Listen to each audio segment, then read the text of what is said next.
After that surprising moment, the atmosphere in the restaurant changed. The waiters whispered about what had happened at table 5.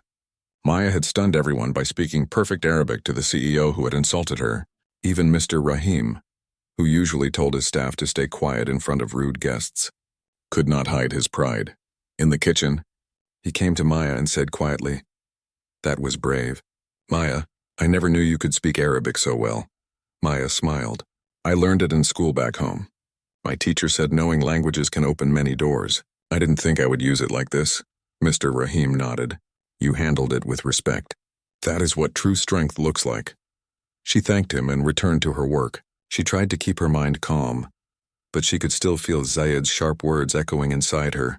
Still, she told herself that silence and patience had more power than anger. At table 5, Zayed and his team continued their meal. The food was delicious, but his appetite was smaller now. His assistant, Omar, leaned closer and whispered, "Sir, that waitress handled herself with grace." "I think you were a bit harsh," Zayed frowned. "I don't like being corrected by staff, especially in front of others." Omar said softly, "Maybe, but she spoke better Arabic than most of the people I know. You should see that as a sign of intelligence, not disrespect."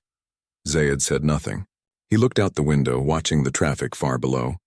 For the first time, he felt something he rarely felt: guilt. The rest of the lunch went quietly. Maya served each dish with steady hands. Every time she came near, Zayed could not help but notice her calm eyes and graceful movements. She did her job perfectly, not one mistake, not one spill. When the meal ended, Zayed pushed his chair back. "Tell your manager to bring the bill," he said, his tone less harsh than before. Maya nodded and went to call Mr. Rahim. The manager came quickly, smiling politely. "I hope everything was to your satisfaction, sir." Zayed paused for a moment, then said, "Yes, the service was good." Mr. Rahim was surprised to hear the word "good" come from the CEO's mouth. "Thank you, sir," he said quickly. Zayed stood up, preparing to leave, but before he walked away, he turned toward Maya. "What is your name?" He asked. "Maya, sir." He nodded slowly. "You speak Arabic very well. Where did you learn it?" "In school, sir, and from reading books," she replied. He looked at her for a moment longer, then said, "Keep learning. You will go far." It was a short sentence, but it meant more to Maya than he knew. She gave a polite bow. "Thank you, sir." After Zayed and his team left, the restaurant filled with soft chatter again. The other staff came around Maya with smiles. "You showed real courage," said Lena. "I think even the boss is impressed." Maya laughed lightly. "I just did what was right." That evening, after the restaurant closed, Maya walked home through the warm Dubai streets. The sky glowed orange and pink. She felt tired but peaceful. She lived in a small apartment shared with 2 other waitresses. They were already home, cooking rice and vegetables. "How was work?" asked her roommate Rena. Maya smiled. "Busy, but something interesting happened today." She told them the whole story. They listened with wide eyes, cheering when she described how Zayed had looked surprised. Rena clapped her hands. "That's amazing. You showed him that respect doesn't depend on money." Maya nodded. "I think he learned something too." The next morning, when Maya returned to work, Mr. Rahim called her to his office. She felt a little nervous, thinking maybe the CEO had complained. But when she entered, Mr. Rahim was smiling. "Maya," he said, "I have good news. The head office called. Mr. Zayed's company has invited us to handle catering for their next business event. He specifically asked that you be part of the serving team." Maya blinked in surprise. "Me?" "Yes, you," Mr. Rahim said proudly. "He said you have excellent service and good communication skills. It seems you made a strong impression." Maya felt her heart warm. She had never expected that. "Thank you, sir. I will do my best." Over the next few days, she worked even harder. The catering event was scheduled for Friday at Zayed's company headquarters, one of the tallest buildings in the city. The restaurant team would provide lunch for more than 50 guests, including investors and executives. On the day of the event, Maya woke up early. She ironed her uniform carefully, tied her hair neatly, and looked at herself in the mirror. She smiled, remembering how far she had come since arriving in Dubai. At the company building, everything was grand. Shiny floors, glass walls, and guards at every corner. Maya and the restaurant team set up tables and arranged food with care. Mr. Rahim gave last-minute instructions. Around noon, Zayed entered the hall with his team. He was wearing a dark blue suit and looked as confident as ever. But this time his eyes softened slightly when he saw Maya. He greeted Mr. Rahim first, then turned to Maya. "Good to see you again," he said. "Good to see you too, sir," she replied politely. The event began smoothly. Maya moved from table to table, serving food, pouring drinks, and answering questions. Many guests noticed her calm manner and the way she spoke both English and Arabic with ease. Some even complimented her. At one point, one of Zayed's foreign guests asked her, "How long have you been working here?" "Just a few months," Maya replied. "But I enjoy my job. It teaches me patience and respect." Zayed, who overheard the conversation, found himself watching her again.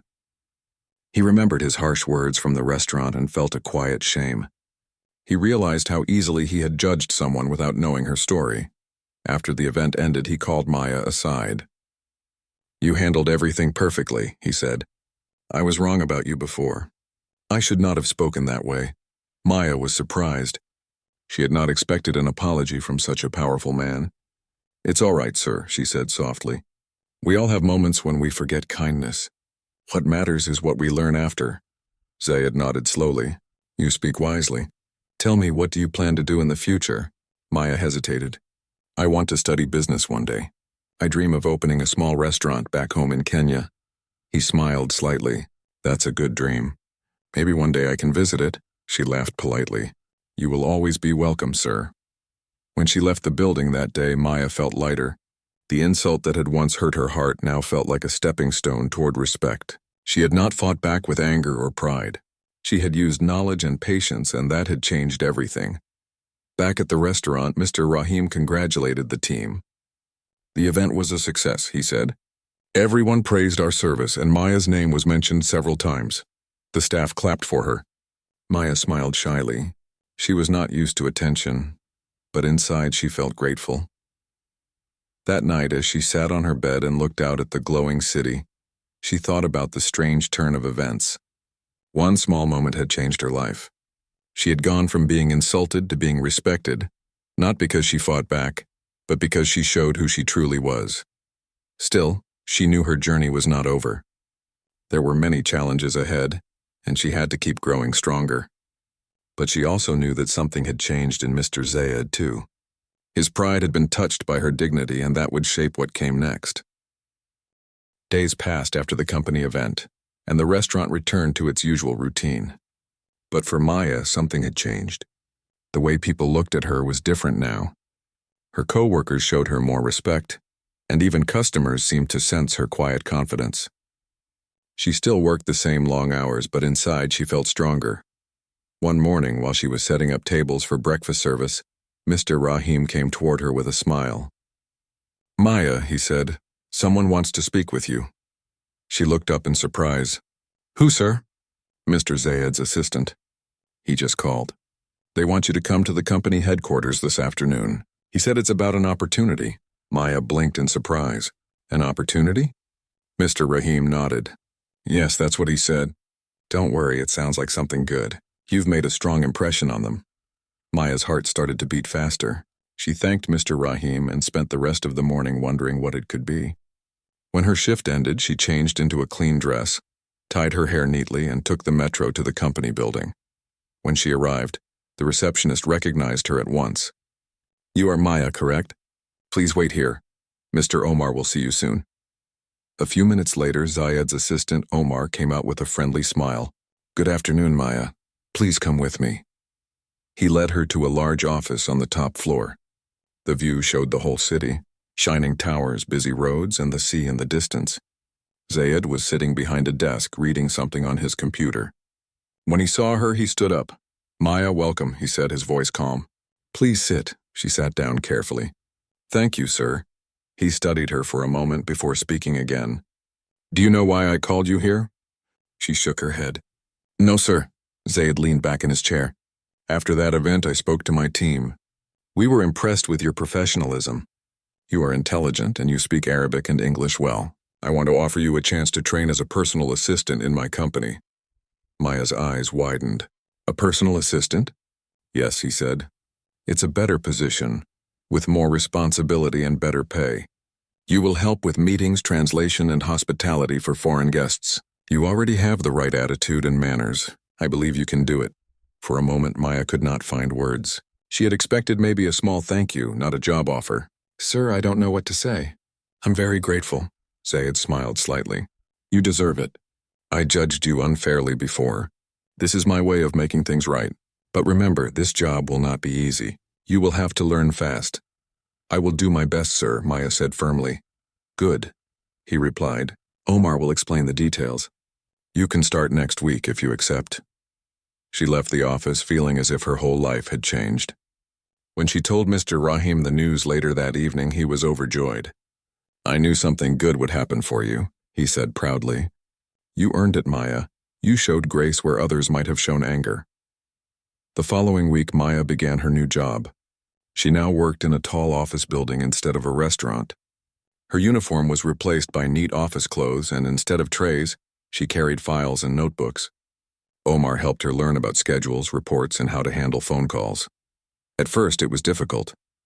She made a few small mistakes, like sending the wrong document to the printer or misplacing a file. But Zayed never shouted at her. Instead, he said, "Take your time. Learn from it." He had changed since that day in the restaurant. His tone was calmer, and he often spoke to her with respect. Maya noticed that he now treated everyone in the office more kindly. The staff admired him more because of it. One afternoon, Zayed asked her to join a meeting with foreign investors. She sat quietly beside him, taking notes. The meeting was going well until one of the investors, an older man from Europe, made a small joke about her accent. Maya smiled politely, pretending not to notice, but Zayed spoke at once. "She speaks 3 languages fluently," he said calmly. "That is more than most people I know." The investor looked embarrassed and quickly changed the subject. Maya felt a wave of respect for her boss. The same man who had once insulted her now defended her with pride. After the meeting, Zayed said, "You handled yourself well." "Thank you, sir," she replied. "You didn't have to speak for me, but I'm thankful," he nodded. "I did it because I used to be blind to respect. You opened my eyes." Over the next few months, Maya continued to grow in her new role. She learned how to prepare reports, organize events, and even handle client calls on her own. She became one of the most trusted people in the office. Omar often said, "You have a natural gift for leadership." But Maya never forgot where she came from. She still visited the restaurant once a week to see her old co-workers. She helped Lena with English and Arabic, teaching her how to speak confidently to customers. One evening, when she was walking home, her phone rang. It was her younger brother Daniel calling from Kenya. "Maya," he said excitedly, "I got the letter from the university. I'm accepted." Maya's eyes filled with tears. "That's wonderful, Daniel." "I'm proud of you," he said. "It's all because of you. You sent the money and worked so hard." She smiled.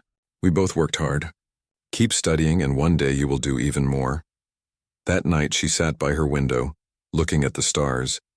She thought about how one moment of patience had changed everything. If she had reacted with anger that day in the restaurant, she might have lost her job. Instead, her calm words had opened doors she never imagined. Meanwhile, Zayed also reflected on his journey. He often remembered how rude he had been. In his private thoughts, he felt ashamed, but also grateful. Maya's dignity had taught him something about humility. He started holding training sessions for his managers, reminding them to treat workers with respect. "Power means nothing if you can't show kindness," he often said. One Friday afternoon, Zayed called Maya to his office again. She entered with her notebook, ready to take notes, but he waved his hand. "No notes today," he said with a smile.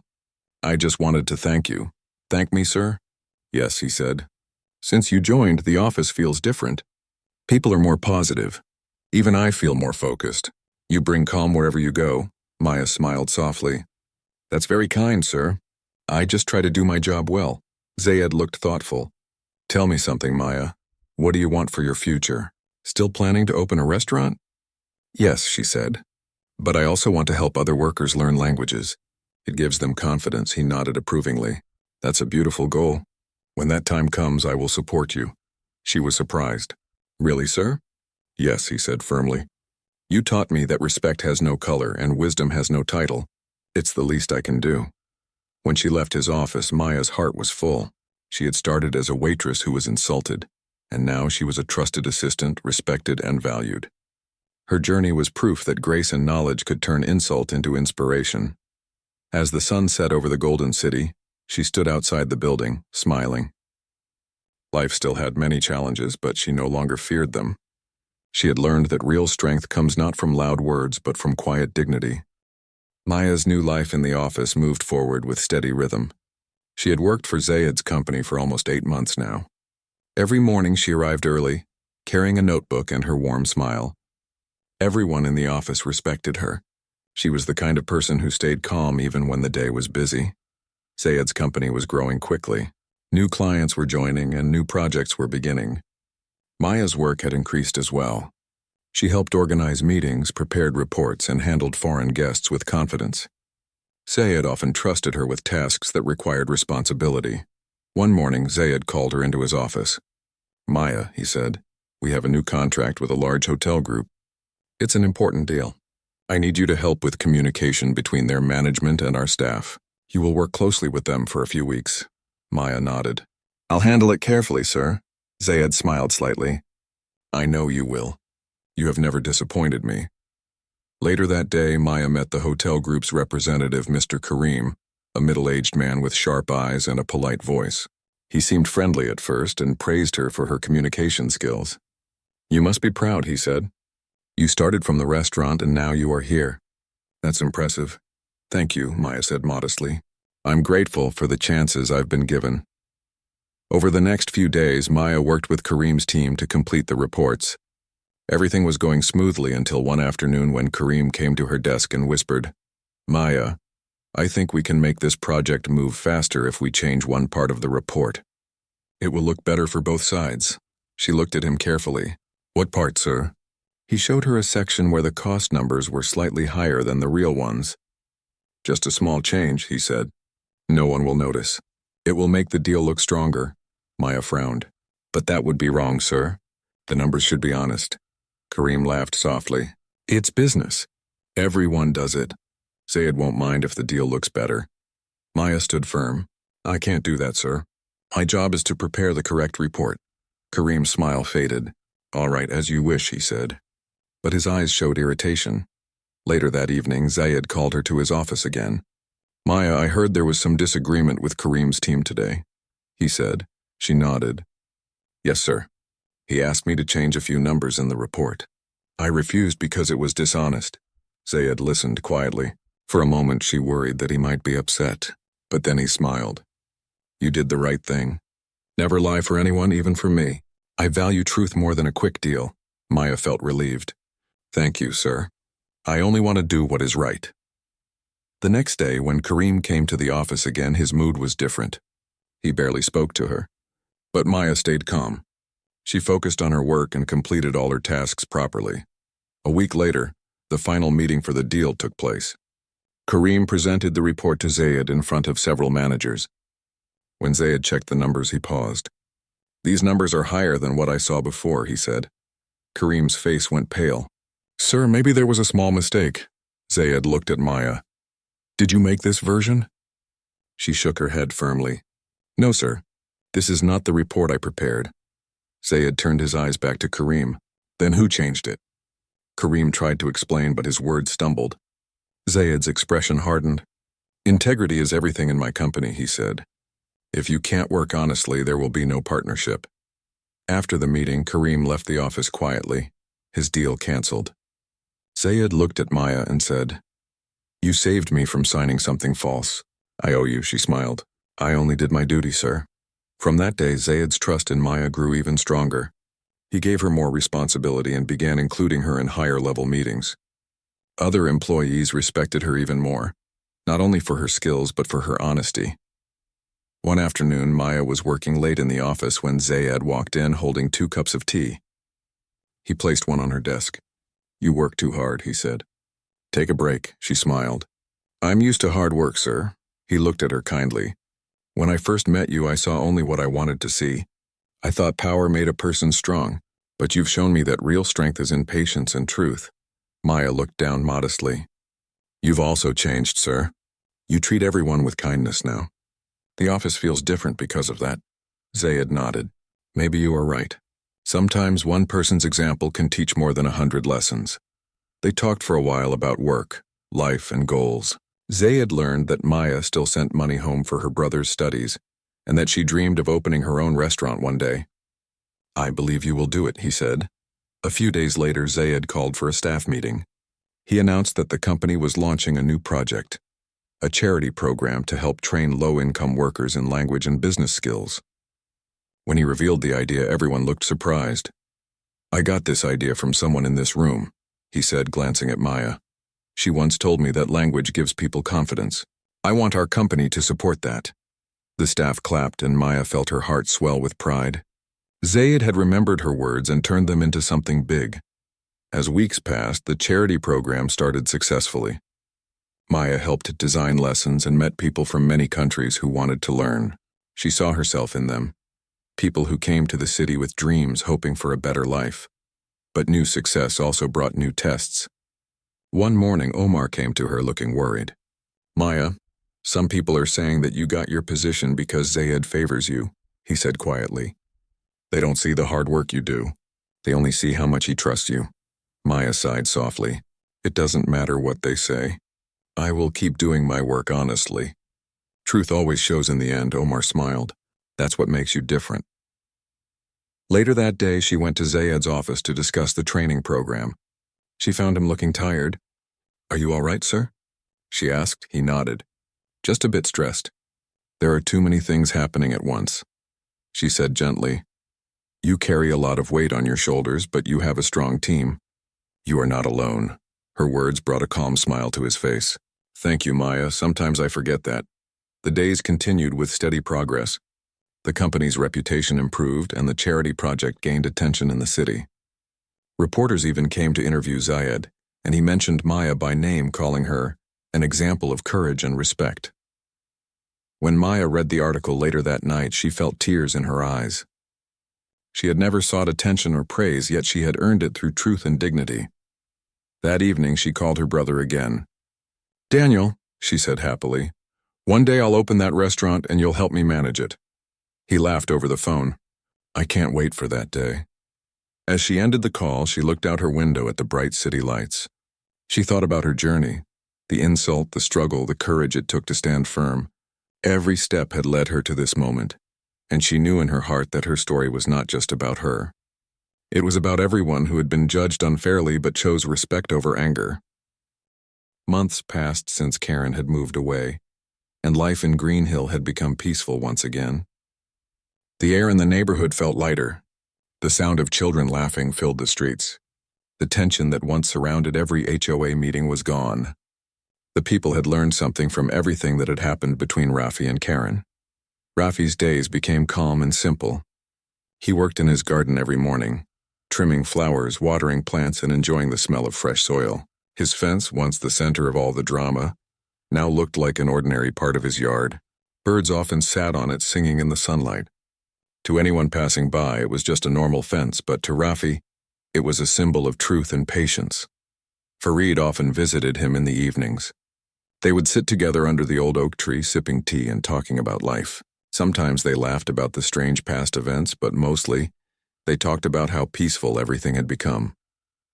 One afternoon, Mrs. Patel from the HOA came to Rafi's house. She carried a folder in her hand and wore her usual warm smile. "Good afternoon, Mr. Rafi," she said. "I hope I'm not disturbing you." "Not at all, Mrs. Patel," Rafi said kindly. "Would you like some tea?" She smiled. "That would be lovely." As they sat down, she opened her folder. "Rafi, I wanted to discuss something important. After what happened, the HOA members have been thinking about changing a few rules. We want to make Green Hill a more friendly and fair place." "That sounds good," Rafi replied. "What kind of changes?" Mrs. Patel explained.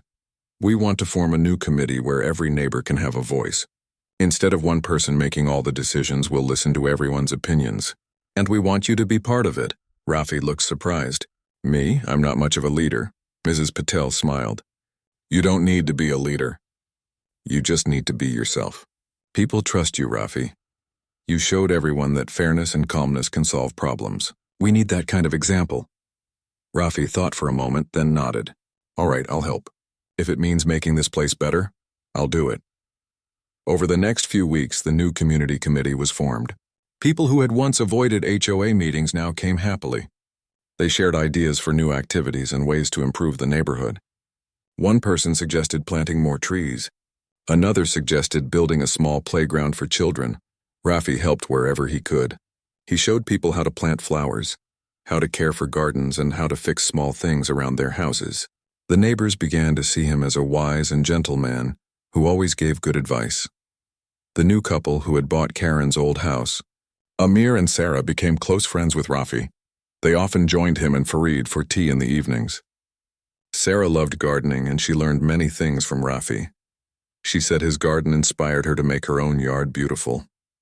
One evening, as the sun was setting, Amir said, "You know, Rafi, this neighborhood feels so different now. When we first moved here, people warned us about the HOA drama, but we haven't seen any of that." "Everyone is kind," Rafi smiled softly. "Sometimes it takes a storm to make people realize the value of peace." Sarah looked at the bright red flower growing beside the fence and said, "That flower is beautiful. It stands out among all the others." Rafi looked at it with a smile. "That one was a gift from Karen. She left it before she moved." "It reminds me that people can change," Sarah nodded. "That's a nice thought. Maybe everyone deserves a second chance." Weeks later, the HOA organized a community day. It was the first time in many years that everyone gathered together for fun instead of complaints. There were food stalls, games for children, music, and laughter. The air was filled with the smell of barbecue and the sound of cheerful voices. Mrs. Patel gave a short speech before the event began. She said, "Today we celebrate Green Hill's unity. We've learned that being neighbors means more than living next to each other. It means understanding, patience, and respect." When she finished, she turned to Rafi and said, "And I would like to thank someone who reminded us of that lesson. Mr. Rafi, please come forward." Everyone clapped as Rafi walked up shyly. He didn't expect any of this. Mrs. Patel handed him a small wooden plaque that read, "For kindness, patience, and honesty that brought peace to Green Hill." Rafi smiled and said softly, "Thank you. I only did what anyone should do. I'm happy to see everyone smiling again. That's the best reward." The crowd cheered and Farid shouted from the back, "Speech, Rafi, speech." Rafi laughed. "All right, just a few words. I think we've all learned something. Respect and kindness are stronger than pride. And a good cup of tea can solve more problems than an argument." Everyone laughed and clapped again. The rest of the day was full of joy. Children ran around with balloons. Families shared food. Even the older residents who rarely came outside joined the fun. Green Hill had truly changed. Later that evening, as the crowd began to leave, Rafi sat on a bench watching the sunset. The orange light touched the tops of the trees and the sound of laughter slowly faded. Farid sat beside him holding 2 cups of tea. "You know, my friend," Farid said, "you did more for this place than anyone else ever could. You made people care about each other again." Rafi took a sip of tea. "I just wanted peace. I didn't plan for any of this," Farid smiled. "Sometimes peace itself is the greatest victory." As they sat quietly, Amir and Sarah walked over. Sarah said, "We're planting some flowers tomorrow, Rafi. Would you like to help us?" Rafi smiled warmly. "Of course. I'd be glad to." The next morning, the 3 of them planted new flowers along the sidewalk. Children helped, laughing as they carried small watering cans. The red flower Karen had left stood proudly at the edge of the fence, surrounded by new life. Rafi looked at it and felt a sense of calm. The past was gone, but it had taught everyone a lesson they would never forget. Green Hill was no longer just a neighborhood. It was a community built on trust, kindness, and understanding. Weeks turned into months, and Green Hill continued to flourish. The gardens were brighter, the air was filled with laughter, and people helped one another without hesitation. The HOA meetings became friendly gatherings where ideas, not arguments, filled the room. One day, Rafi received another letter from Karen. It was short and simple.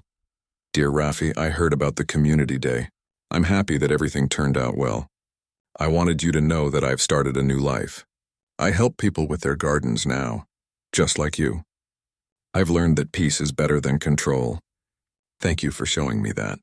Wishing you and Green Hill the best." Rafi folded the letter carefully and placed it next to the first one. He looked out at his garden and smiled. The red flower swayed gently in the wind as if nodding in agreement.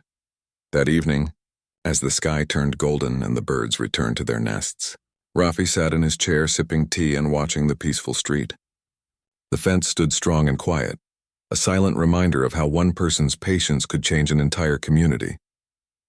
For Rafi, that was enough. He didn't need recognition or fame. He already had everything that mattered: peace, friendship, and the joy of living in harmony. Green Hill was no longer just a neighborhood on a map. It had become a symbol of hope, kindness, and unity. And at the heart of it all was one simple truth: patience and honesty could heal even the deepest divides. The golden rays of the morning sun touched the glass walls of the Hill mansion. The big house stood proudly on a green hill, overlooking the city below. That day was special. It was the wedding day of Rayan Malik, one of the richest men in the city. Guests from all over were arriving in long black cars. Workers ran around decorating the garden with white flowers and ribbons. Music played softly in the background. Inside the mansion, people moved in a rush. The servants worked fast, cleaning and polishing every corner. Among them was a young girl named Mira. She was only 17, the daughter of the housemaid, Layla. Mira was helping her mother with small tasks. She arranged flowers, carried trays, and made sure the guests had what they needed. Mira had grown up in that mansion. Her mother had worked there since before Mira was born. The Maliks had always treated them fairly. Rayan was kind, though distant, and his younger sister Sana was friendly with Mira. They had played together as children when no one was watching. But that day, the mansion felt different. Mira could sense it. The air was heavy. Everyone smiled, but there was a quiet tension behind the noise. The bride, Naina, had arrived the night before. She was from a powerful family, beautiful and graceful. Everyone spoke about how perfect the wedding would be.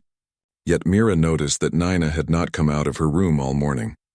While helping her mother near the main hall, Mira asked, "Ami, have you seen the bride today?" Layla shook her head as she wiped the silver plates. "No, child. They said she is getting ready." "Do not ask too many questions. Just do your work quietly." Mira nodded, though her mind stayed curious. By noon, the garden was ready for the wedding ceremony. The seats were lined neatly. The stage was covered with flowers and the musicians tuned their instruments. Guests in bright clothes began to fill the space. Mira helped serve drinks, smiling politely when people thanked her. Inside the mansion, the bride's room was on the second floor near the east corridor. Mira had gone there earlier to place a tray of fruit. When she entered, she saw the room empty. The window curtains were closed and the air smelled faintly of perfume. She placed the tray on the table and turned to leave. That was when she heard a faint sound.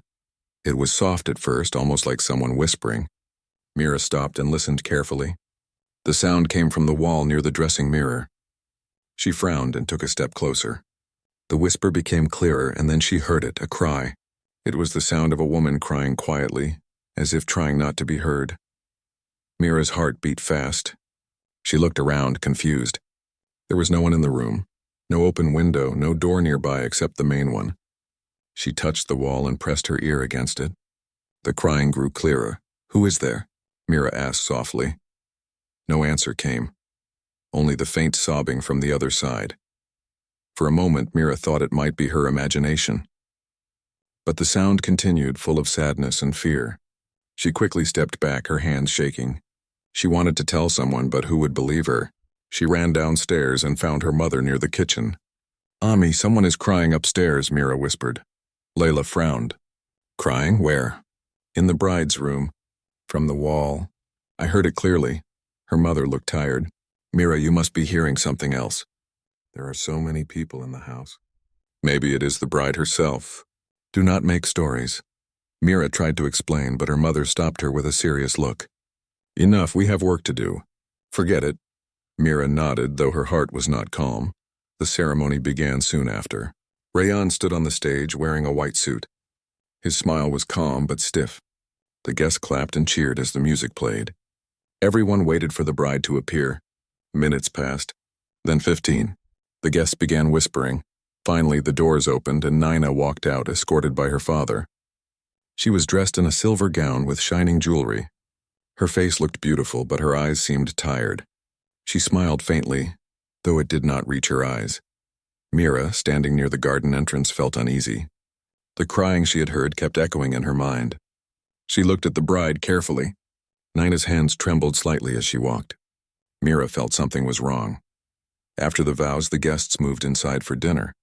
Laughter filled the air again, and the sound of clinking glasses echoed across the hall. But Mira could not forget that voice behind the wall. She decided she had to check once more. When no one was watching, she slipped upstairs quietly. The hallways were empty. The light from the chandeliers made long shadows on the floor. Mira reached the bride's room and slowly opened the door. It was quiet. The fruit tray was still there, untouched. She walked to the wall again and placed her ear against it. For a moment there was nothing. Then she heard it again, a faint cry, weaker than before but still there. Mira whispered, "Hello? Can you hear me?" The crying stopped. Then came a voice, soft and broken. "Help me, please." Mira's eyes widened. The voice was that of a woman.